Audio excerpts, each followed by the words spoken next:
പാലക്കാട് ജില്ലയെ നടുക്കിയ ദുരന്തം. കൊല്ലങ്കോട് ഇടച്ചിറയ്ക്ക് സമീപം പനയേരിപ്പാടത്ത് അതിരാവിലെ വിറക് ശേഖരിക്കാൻ ഒരു കൂട്ടം ആളുകൾ കാട്ടിനുള്ളിലേക്ക് കയറി. അല്പദൂരം പിന്നിട്ടപ്പോഴാണ് കൂട്ടത്തിലൊരാൾ ഒരു കാഴ്ച കാണുന്നത്. സമീപത്തുള്ള ഒരു മരച്ചുവട്ടിൽ ഒരു സ്ത്രീ ചാരിയിരിക്കുന്നു. അതിരാവിലെ തന്നെ കാട്ടിനുള്ളിൽ ഒരു സ്ത്രീ എന്തുകൊണ്ടായിരിക്കാം മരച്ചുവടിനുള്ളിൽ ചാരിയിരിക്കുന്നതെന്ന് കരുതി ആളുകൾ ആ മരത്തിനടുത്തേക്ക് ഓടിയെത്തി. ആളുകൾ അടുത്തേക്ക് ഓടിയെത്തിയിട്ടും ആ സ്ത്രീ അനങ്ങാതിരുന്നതിനെ തുടർന്ന് ചിലർ തട്ടി വിളിച്ചു നോക്കി. അപ്പോഴാണ് നടുക്കുന്ന ഒരു കാര്യം വ്യക്തമായത്. ആ സ്ത്രീക്ക് ജീവനില്ല. ഭയന്നു പോയ ആളുകൾ നിലവിളിച്ചുകൊണ്ട് സമീപത്തെ റോഡിലേക്ക് ഓടി. അവിടെ ഉണ്ടായിരുന്ന ആളുകളോടൊക്കെ വിവരം പറയുകയും ഉടൻ തന്നെ ആ വിവരം കൊല്ലങ്കോട് പോലീസ് സ്റ്റേഷനിൽ അറിയിക്കുകയും ചെയ്തു. സംഭവം അറിഞ്ഞ ഉടൻ തന്നെ SI അടങ്ങുന്ന ഒരു സംഘം പനയേരിപ്പാടത്തേക്ക് എത്തി. കൊല്ലങ്കോട് സ്റ്റേഷനിൽ നിന്ന് വിവരമറിയിച്ചതിനെ തുടർന്ന് CIയും DYSPയും അടങ്ങുന്ന ഒരു സംഘം കൂടി അങ്ങോട്ടേക്ക് എത്തി. അപ്പോഴേക്കും ആ പ്രദേശമാകെ ആളുകളെ കൊണ്ട് നിറഞ്ഞിരുന്നു. DYSPയുടെ നിർദ്ദേശപ്രകാരം ഫോറൻസിക് സംഘവും ഡോഗ് സ്ക്വാഡ് സംഭവസ്ഥലത്തെത്തി. ഫോറൻസിക് സംഘം വളരെ വിശദമായ ഒരു പരിശോധന തന്നെയാണ് അവിടെ നടത്തിയത്. ആ സ്ത്രീ ഇരിക്കുന്നതിന് സമീപത്തായി മണ്ണ് ചവിട്ടി ഇളക്കി നീക്കിയതിന്റെ പാടുകൾ ഉണ്ടായിരുന്നു. സമീപത്തായി 2 പൊതിച്ചോറുകൾ ചിതറിക്കിടക്കുന്നു. ഇതല്ലാതെ അവിടെ ആകെയുള്ളത് ഒരു കുപ്പി വെള്ളമാണ്. പ്രദേശത്ത് കൂടി നിൽക്കുന്ന ആളുകളെ ചോദ്യം ചെയ്ത സമയത്ത് ഇങ്ങനെയൊരു സ്ത്രീയെ അവരാരും തന്നെ കണ്ടിട്ടില്ല എന്നുള്ള മറുപടിയാണ് ലഭിച്ചത്. ഫോറൻസിക് സംഘത്തിന്റെ പരിശോധനയിൽ ആ സ്ത്രീയുടെ കഴുത്തിൽ കറുത്ത പാടുകൾ കണ്ടെത്തി. സ്ഥലത്തെത്തിയ ഡോഗ് സ്ക്വാഡിനെ ഉപയോഗിച്ച് ഒരു തിരച്ചിൽ തന്നെ നടത്തി. മൃതദേഹത്തിൽ മണം പിടിച്ച പോലീസ് നായ ആ പരിസരമൊക്കെ ഒന്ന് ചുറ്റി നടന്ന ശേഷം നേരെ റോഡിലേക്ക് ഓടിയെത്തി. റോഡിൽ ഓടിയെത്തിയെങ്കിലും അധിക ദൂരം മുൻപോട്ട് പോകാൻ പോലീസ് നായയ്ക്ക് കഴിഞ്ഞില്ല. ഇതിൽ നിന്നും പ്രതി അല്ലെങ്കിൽ പ്രതികൾ അവിടെ നിന്നും ഒരു വാഹനത്തിൽ കടന്നു കളഞ്ഞതാകാമെന്ന് പോലീസ് നിഗമനത്തിലെത്തി. ആ സ്ത്രീയുടെ ശരീരത്തിൽ ആഭരണങ്ങളൊന്നും തന്നെ ഉണ്ടായിരുന്നില്ല. ഒരുപക്ഷെ ആഭരണത്തിന് വേണ്ടി അവരെ കൊലപ്പെടുത്തിയതാകാമെന്ന് പോലീസ് കരുതി. എങ്കിൽ പോലും പരിചയമില്ലാത്ത ഒരാൾക്കൊപ്പം ആ കാടിനുള്ളിലേക്ക് ഒരു സ്ത്രീ വരാൻ സാധ്യത വളരെ കുറവാണെന്ന് പോലീസ് സംശയിച്ചു. സാധാരണഗതിയിൽ അധികം ആളുകളൊന്നും പോകാത്ത ഒരു സ്ഥലത്താണ് ആ സ്ത്രീയുടെ ബോഡി കണ്ടെത്തിയിരിക്കുന്നത്. ഫോട്ടോഗ്രാഫറുടെ സഹായത്തോടുകൂടി മരണപ്പെട്ട സ്ത്രീയുടെ നിരവധി ഫോട്ടോഗ്രാഫുകൾ എടുത്തു. ശേഷം ആ ഫോട്ടോസുമായി ഒരു സംഘം പോലീസുകാർ കൊല്ലങ്കോട് ടൗണിലേക്ക് എത്തി. പ്രദേശത്തെ വീടുകളിലും കടകളിലും ഓട്ടോ സ്റ്റാൻഡുകളിലും ബസ് സ്റ്റാൻഡുകളിലും ഒക്കെ കയറി ഇറങ്ങി തന്നെ കൊല്ലപ്പെട്ട സ്ത്രീയുടെ ഫോട്ടോ കാണിച്ച് ഒരു അന്വേഷണം നടത്തി. ഒരു സംഘം പോലീസുകാർ ആ സ്ത്രീയെക്കുറിച്ചുള്ള അന്വേഷണം നടത്തുന്നതിനിടയിൽ തന്നെ പോലീസ് സംഘത്തിലെ മറ്റൊരു ഗ്രൂപ്പ് സംഭവം നടന്ന സ്ഥലത്തു നിന്ന് ലഭിച്ച ആ പൊതിച്ചോറ് കേന്ദ്രീകരിച്ച് ഒരു അന്വേഷണം നടത്താൻ തീരുമാനിച്ചു. അതിന്റെ ഭാഗമായി ആ പൊതിച്ചോറ് സംഭവ സ്ഥലത്ത് നിന്നും ഫോറൻസിക് സംഘത്തിന്റെ സഹായത്തോടു കൂടി ഒരു കവറിലേക്ക് മാറ്റുകയും ചെയ്തു. പൊതിച്ചോറുമായി എത്തിയ സംഘം അധിക ദൂരത്തു നിന്നായിരിക്കില്ല അത് വാങ്ങിയതെന്നുള്ള ഒരു നിഗമനമായിരുന്നു പോലീസിന്റേത്. അതിനാൽ തന്നെ കൊല്ലങ്കോടും പരിസരത്തുമൊക്കെ ഹോട്ടൽ കേന്ദ്രീകരിച്ച് ഒരു അന്വേഷണം നടത്താൻ തന്നെ പോലീസ് തീരുമാനിച്ചു. ഏത് ഹോട്ടലിൽ നിന്ന് ആരാണ് ആ പൊതിച്ചോറ് വാങ്ങിയതെന്ന് മനസ്സിലാക്കാൻ കഴിഞ്ഞാൽ വേഗം പ്രതിയിലേക്ക് അല്ലെങ്കിൽ പ്രതികളിലേക്ക് എത്താൻ കഴിയുമെന്ന് പോലീസ് വിലയിരുത്തി. കൊല്ലങ്കോടും പരിസര പ്രദേശങ്ങളിലുമുള്ള എല്ലാ ഹോട്ടലുകളിലും പോലീസ് സംഘം കയറിയിറങ്ങി പൊതിച്ചോറിനെ കുറിച്ച് അന്വേഷിച്ചു. ഇതേസമയം പോലീസിന്റെ ഒരു സംഘം ഫോട്ടോ കാണിച്ച് ആ സ്ത്രീയെക്കുറിച്ചുള്ള വിവരം തിരക്കുന്നതിന്റെ തിരക്കിലായിരുന്നു.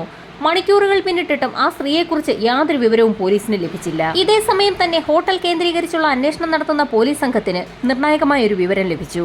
ഒരു ഹോട്ടൽ ഉടമ ആ പൊതിച്ചോറ് തിരിച്ചറിഞ്ഞു. സാധാരണ ഒട്ടുമിക്ക ഹോട്ടലുകളിലും പൊതിച്ചോറ് നൽകാറുണ്ടെങ്കിൽ പോലും ചില ആളുകൾ പൊതിച്ചോറ് നൽകുമ്പോൾ അവരുടെ കെട്ടിലും മട്ടിലുമൊക്കെ ഒരു വ്യത്യസ്തത പുലർത്താറുണ്ട്. ചോറ് പൊതിഞ്ഞു നൽകുമ്പോഴുള്ള കെട്ട് ആ ഹോട്ടലിന്റെ ഒരു സ്പെഷ്യാലിറ്റി ആയിരുന്നു. ഹോട്ടലുടമ കണ്ടപ്പോൾ തന്നെ അത് തന്റെ ഹോട്ടലിലേത് തന്നെയെന്ന് തിരിച്ചറിഞ്ഞു. മരണപ്പെട്ട സ്ത്രീയുടെ ഫോട്ടോയും ഹോട്ടലുടമ തിരിച്ചറിഞ്ഞു. ആ സ്ത്രീക്കൊപ്പം ഒരു പുരുഷനും കൂടി കഴിഞ്ഞ ദിവസം ഓട്ടോയിൽ വന്ന് തന്റെ ഹോട്ടലിൽ നിന്നും ആ പൊതിച്ചോറ് വാങ്ങിക്കൊണ്ട് പോയതാണെന്ന് അയാൾ പോലീസിന് മൊഴി നൽകി.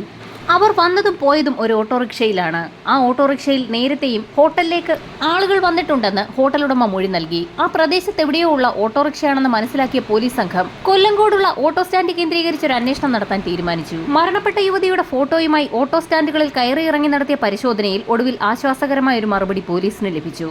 ഒരു ഓട്ടോറിക്ഷ ഡ്രൈവർ ആ സ്ത്രീയെ തിരിച്ചറിഞ്ഞു. ഏകദേശം 30 വയസ്സ് പ്രായം തോന്നിക്കുന്ന ഒരു പുരുഷനായിരുന്നു ആ സ്ത്രീക്കൊപ്പം ഉണ്ടായിരുന്നത്. ഇവരും ഓട്ടോയിൽ കയറിയ ശേഷം ഹോട്ടലിന് സമീപത്തെത്തുകയും അവിടെ നിന്നും പൊതിച്ചോറ് വാങ്ങിയ ശേഷം ഓട്ടോയിൽ കയറി മൃതദേഹം കണ്ടെത്തിയ ആ വനത്തിന് സമീപത്തേക്ക് ഓട്ടോ വിടണമെന്ന് ആവശ്യപ്പെടുകയും ചെയ്തു. സമയം ഏകദേശം സന്ധ്യയോടടുക്കുന്ന സമയത്ത് എന്തിനാണ് ആ വനപ്രദേശത്തേക്ക് പോകുന്നതെന്ന് ഓട്ടോ ഡ്രൈവറായ ഹക്കീം ചോദിച്ചിരുന്നെങ്കിൽ പോലും അവർ വ്യക്തമായ മറുപടിയൊന്നും നൽകിയിരുന്നില്ല. അവരെ അവിടെ ആക്കിയ ശേഷം ഓട്ടോ ഡ്രൈവർ തിരികെ മടങ്ങിപ്പോവുകയും ചെയ്തു. ഓട്ടോ ഡ്രൈവറുടെ സഹായത്തോടുകൂടി ആ പുരുഷന്റെ രേഖാചിത്രം തയ്യാറാക്കാൻ DYSP ഉത്തരവിട്ടു. കൊല്ലങ്കോട് പോലീസ് സ്റ്റേഷനിൽ CIയുടെയും DYSPയുടെയും ഒക്കെ നേതൃത്വത്തിൽ രേഖാചിത്രം വരയ്ക്കൽ പുരോഗമിക്കുന്ന സാഹചര്യത്തിലാണ് ഹക്കീം ഞെട്ടിക്കുന്നൊരു കാര്യം പോലീസിനോട് പറയുന്നത്. ഇതിനു മുൻപും മറ്റൊരു സ്ത്രീക്കൊപ്പം ആ പുരുഷനെ തന്റെ ഓട്ടോയിൽ അതേ വനത്തിന് സമീപം കൊണ്ടുവിട്ടിട്ടുണ്ട്. പല സ്ത്രീകളുമായി ബന്ധം പുലർത്തുന്ന ഒരു യുവാവാണതെന്ന് പോലീസിന് അതിൽ നിന്ന് വ്യക്തമായി. ഇതിനിടയിൽ തന്നെ അയാളുടെ രേഖാചിത്രം ഏകദേശം പൂർത്തിയാക്കി കഴിഞ്ഞിരുന്നു. ഒത്ത നീളവും വണ്ണവുമുള്ള 30 വയസ്സ് തോന്നിക്കുന്ന കട്ടിമീശക്കാരനായ യുവാവ്. ചിത്രം പൂർത്തിയാക്കിയപ്പോൾ തന്നെ ആൾ അത് തന്നെയെന്ന് ഹക്കീം വ്യക്തമാക്കി. രണ്ടാമത്തെ തവണയും എന്തുകൊണ്ടാണ് ആ യുവാവ് തന്റെ ഓട്ടോ തന്നെ വിളിക്കാൻ കാരണമെന്ന് ഹക്കീമിനോട് പോലീസുകാർ ചോദിച്ചു. ആ സമയത്താണ് ഹക്കീം ചില കാര്യങ്ങൾ കൂടി പോലീസിനോട് പറയുന്നത്. ആദ്യത്തെ തവണ ഒരു യുവതിയുമായി അയാൾ ഓട്ടോയിൽ കയറിയ സമയത്ത് തന്നെ ഓട്ടോ ഡ്രൈവറായ ഹക്കീമിന്റെ മൊബൈൽ നമ്പർ ചോദിച്ചു വാങ്ങിയിരുന്നു. പിന്നീട് ആ യുവാവ് കൊല്ലങ്കോട് ടൗണിൽ എത്തുമ്പോഴൊക്കെ ഹക്കീമിന്റെ ഓട്ടോയാണ് വിളിക്കാറുള്ളത്. പലപ്പോഴും പല യുവതികളുമായും കൊല്ലങ്കോട് ഭാഗത്തെത്തുന്ന ആ യുവാവ് ഹക്കീമിന്റെ ഓട്ടോ വിളിച്ച് ആ കാടിന് സമീപത്തേക്ക് പോകുന്നത് പതിവായിരുന്നു. അത് അയാളുടെ സ്ഥിരം പരിപാടിയായതിനാൽ തന്നെ അതിനെക്കുറിച്ച് കൂടുതലൊന്നും ഓട്ടോ ഡ്രൈവർ ചോദിച്ചിരുന്നില്ല. ഇത്രയും വിവരങ്ങൾ ഹക്കീമിൽ നിന്ന് മനസ്സിലാക്കിയ പോലീസ് സംഘം അയാളുടെ മൊബൈലിൽ നിന്നും ആ ചെറുപ്പക്കാരന്റെ നമ്പർ എടുക്കുകയും സൈബർ സെല്ലിന് മൊബൈൽ ഫോൺ കേന്ദ്രീകരിച്ച് ഒരു അന്വേഷണം നടത്തുന്നതിനായി നിർദ്ദേശം നൽകുകയും ചെയ്തു. മൊബൈൽ ഫോൺ കേന്ദ്രീകരിച്ച് നടത്തിയ അന്വേഷണത്തിൽ പാലക്കാട് ചിറ്റൂരിലെ പാലത്തുള്ളി എന്നയിടത്ത് ആ മൊബൈൽ ആക്റ്റീവാണെന്ന് കണ്ടെത്തി. ഓട്ടോ ഡ്രൈവറായ ഹക്കീമുമായി പോലീസ് സംഘം പാലത്തുള്ളിയിലേക്ക് തിരിച്ചു. ചിറ്റൂരിലെത്തി സമീപ പ്രദേശങ്ങളിലെ കടകളിലൊക്കെ രേഖാചിത്രം പോലീസ് കാണിച്ചു. ആ സമയത്ത് തന്നെ ആ ചിത്രത്തിലുള്ള വ്യക്തിയെ പല ആളുകളും തിരിച്ചറിഞ്ഞു. രേഖാചിത്രത്തിലുള്ളത് സുരേന്ദ്രൻ എന്ന സുധിയാണെന്നായിരുന്നു എല്ലാവരുടെയും മറുപടി. സുധിയെ തിരിച്ചറിഞ്ഞ ചില വ്യക്തികളെ കൂടി കൂടെ കൂട്ടി പോലീസ് സംഘം സുധിയുടെ വീട്ടിലേക്ക് എത്തി. CI സുനിൽകുമാർ സംഘവും സുധിയുടെ വീട് വളഞ്ഞു. ശേഷം നാട്ടുകാരിൽ ഒരാളെ കൊണ്ട് സുധിയുടെ വീടിന്റെ കതകിൽ തട്ടി വിളിപ്പിക്കുകയും സുധിയുടെ വീടിന്റെ കോളിംഗ് ബെൽ അടിപ്പിച്ചു. വാതിൽ തുറന്ന് പുറത്തേക്കിറങ്ങി വന്നത് സാക്ഷാൽ സുധി തന്നെയായിരുന്നു. പുറത്തേക്കിറങ്ങിയ സുധിയെ വീട് വളഞ്ഞു നിന്ന പോലീസ് സംഘം കൈയോടെ തന്നെ പിടികൂടി. സുധിയെ കസ്റ്റഡിയിലെടുത്ത പോലീസ് സംഘം കൊല്ലങ്കോട് സ്റ്റേഷനിലെത്തി ചോദ്യം ചെയ്യൽ ആരംഭിച്ചു. കൊല്ലപ്പെട്ട സ്ത്രീയുടെ ഫോട്ടോ കാണിച്ചെങ്കിലും അവരെ തനിക്ക് അറിയില്ല എന്നായിരുന്നു സുധിയുടെ ആദ്യത്തെ മറുപടി.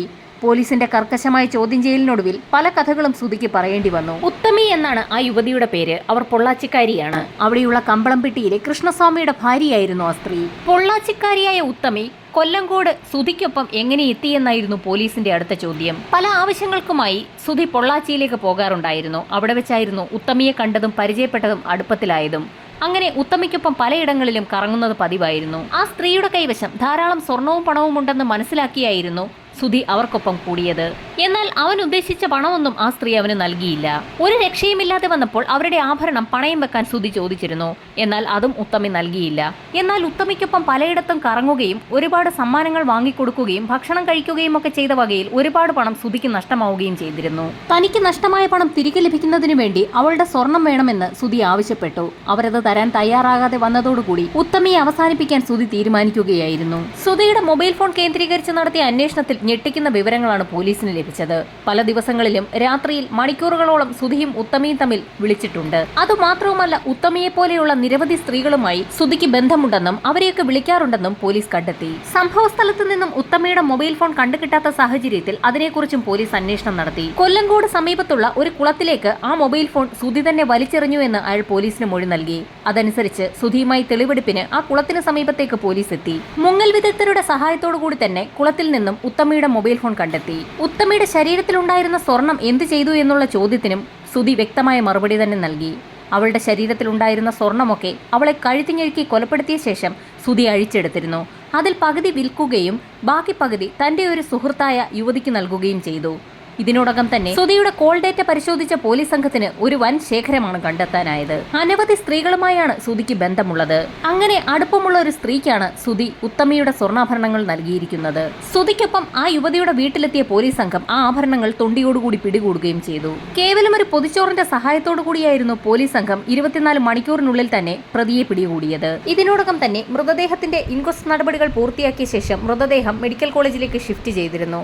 വൈകാതെ തന്നെ പോസ്റ്റ്മോർട്ടം റിപ്പോർട്ടും പുറത്തു വന്നു. കഴുത്ത് ഞെരുക്കി ശ്വാസം മുട്ടിച്ചാണ് ഉത്തമിയെ കൊലപ്പെടുത്തിയിരിക്കുന്നത്. എല്ലാ തെളിവുകളോടും കൂടി സുധിയെ പോലീസ് സംഘം അറസ്റ്റ് ചെയ്യുകയും കുറ്റപത്രം തയ്യാറാക്കി കേസ് ഫയൽ കോടതിയിൽ സമർപ്പിക്കുകയും ചെയ്തു. കൊലപാതകം നടന്ന് 24 മണിക്കൂറിനുള്ളിൽ തന്നെ പ്രതിയെ പിടികൂടിയ കേരള പോലീസ് കോടതിയുടെ പ്രത്യേക പ്രശംസ നേടുകയും ചെയ്തു.